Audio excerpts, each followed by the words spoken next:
उत्तपा आणि पृश्नी म्हणून तपश्चर्या केली होती. त्याच्यामुळे त्यांच्याच ठिकाणी जन्म घेण्याचं असणारं वचन दिलं होतं, म्हणून तिसरा असणारा प्रश्नाचा भाग सांगितला. नंबर 4, भगवंत अवतार का घेतो हा चौथा प्रश्न विचारला. त्या चौथ्या प्रश्नाचं उत्तर असं आहे, यदा यदा हि धर्मस्य ग्लानिर्भवति भारत अभ्युत्थानम धर्मस्य तदात्मानं सृजाम्यहम. ज्या ज्या वेळेला धर्माला ग्लानी येते त्या त्या वेळेला असणारा हा भगवंत अवतार घेतो. चौथा असणारा प्रश्न. आणि शेवटचा प्रश्न विचारला 5व्या क्रमांकाचा, धर्मरक्षक ब्राह्मण भक्त असे योगेश्वर भगवान श्रीकृष्ण कलियुग आणि द्वापार युग याच्यामधला असणारा शेवटचा जे भाग आहे ना, ज्यावेळेला द्वापार युगामध्ये श्रीकृष्ण भगवंत पृथ्वी तलावून निघून गेले त्यावेळेला असणारा जो धर्म आहे ना, टाळ वाजू नको,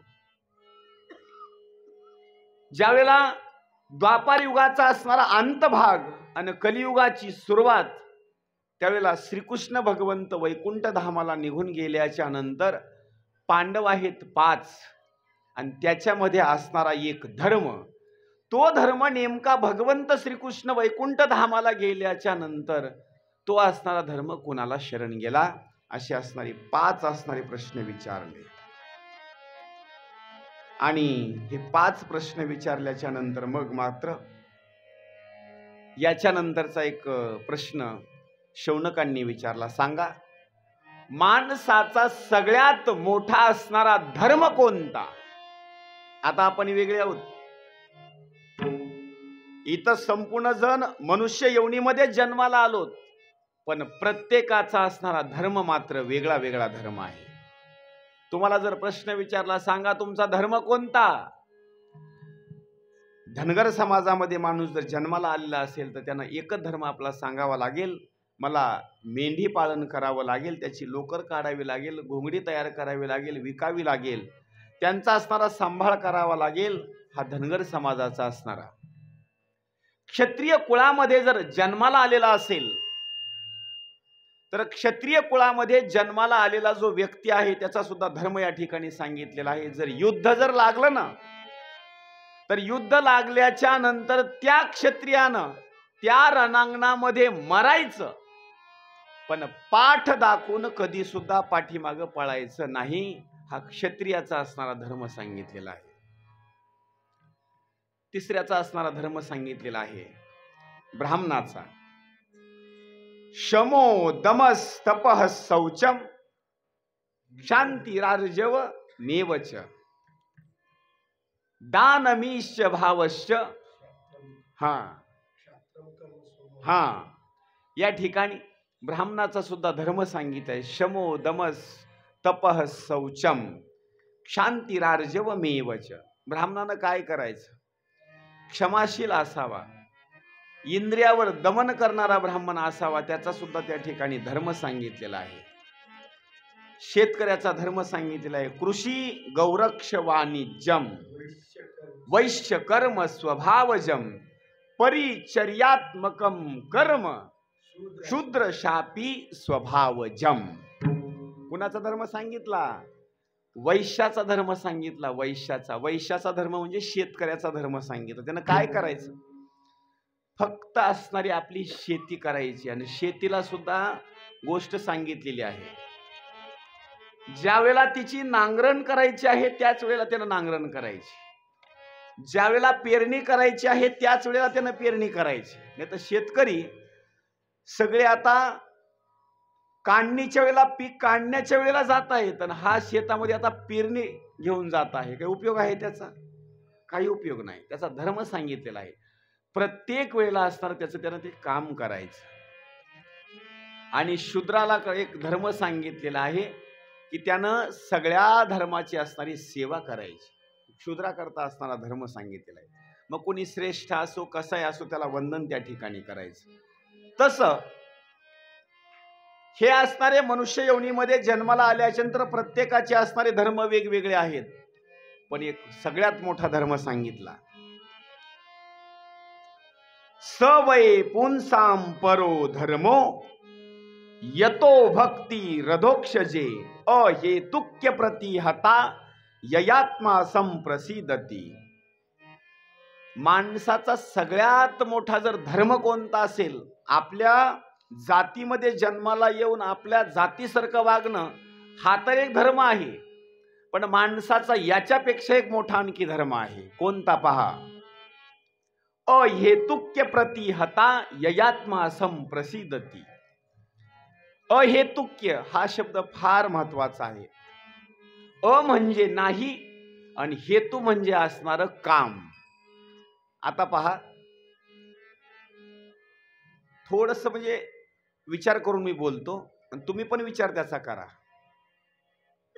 इथं मृदंगाचार्य मृदंग वाजवत आहेत, कथाकार कथा सांगत आहे, पेटी वाजवणारे पेटी वाजवत आहेत. ज्याचा आवाज झाला त्याचा आवाज कमी करायचा. तुम्ही या ठिकाणी कथा श्रवण करण्याकरता आलेत. बस आता राहू द्या, बस. आता मी प्रश्न विचारतो. तुम्ही सगळे कथा श्रवण करत आहेत, मी कथा सांगत आहे, प्रत्येक जण आपापल्या कामामध्ये आहेत. सांगा, तुम्ही निष्काम भावनेनं कथा ऐकता का हेतू ठेवून कथा ऐकता? नाही, खरं बोला. तुम्ही निष्काम भावनेनं कथा ऐकता का हेतुपूर्वक कथा ऐकता, हे मला अगोदर सांगा. अजिबात नाही. याचं खरं उत्तर सांगतो. कोणी जरी कथा ऐकणारा असेल, सांगणारा असेल, साथ संगत करणारे असतील, कोणी असो, पण प्रत्येकाचा असणारा एक हेतू आहे. हेतू तुम्ही म्हणला कसा हेतू? तुम्ही कथा ऐकता म्हणजे तुमच्याजवळ एक हेतू आहे. आम्ही जर भगवंताची आज कथा ऐकली तर आम्हाला भगवंत मोक्ष देणार, म्हणून तुमच्याजवळ एक हेतू आहे, म्हणून तुम्ही इथे येऊन बसलात. एक मृदंगाचार्य असतील, आम्ही असेल, गुरुजी असतील किंवा इतर टाळकरी माळकरी असतील, भजनी मंडळी, आमच्याजवळ एक हेतू आहे. कोणता हेतू माहिती का? आम्हाला दक्षिणा मिळावा, हे एक हेतू आहे. बरोबर? मला सांगा, हा जो आपला जो धर्म सांगितलेला आहे ना, हा आपला धर्म नाही. मग तिथं कोणी असो, ज्याच्याजवळ निष्काम भावनेनं असणारा तो भक्त, ज्याचा आवाज झाला त्याच कमी करायचं. हॅलो, बस राहतो. ज्याचा वाढला त्याच कमी करायचं. कुठलाही असणारा भक्त जर हेतू ठेवून जर कथा ऐकत नसेल, त्याच्या खालच्या ओळीला कुठे चाक जास्त वाढला. हॅलो, ज्याचे वाढले त्याचा आवाज आहे. ओम, बस ओम, ओम, बस. म्हणजे देवाची भक्ती करत असताना मनामध्ये कुठलाच हेतू ठेवायचा नाही आणि भगवंताची असणारी आराधना करायचा, असं जर कुणी वागत असेल तर त्याचा म्हणायचं सगळ्यात श्रेष्ठ असणारा, सर्वश्रेष्ठ असणारा धर्म तुकोबा.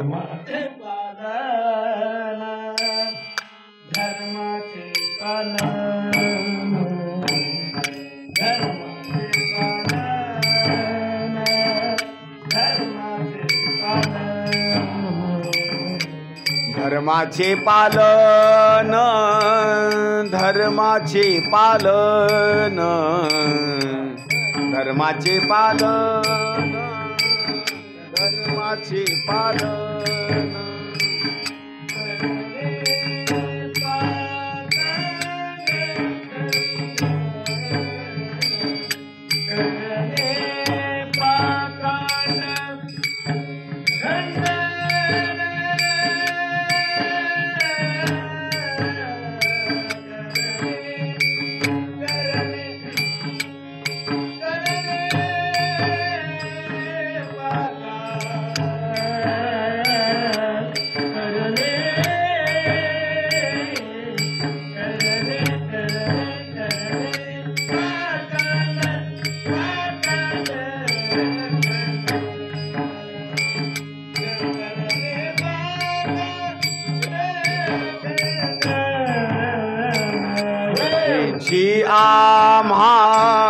करणे काम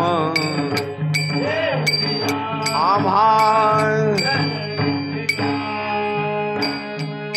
वाढवा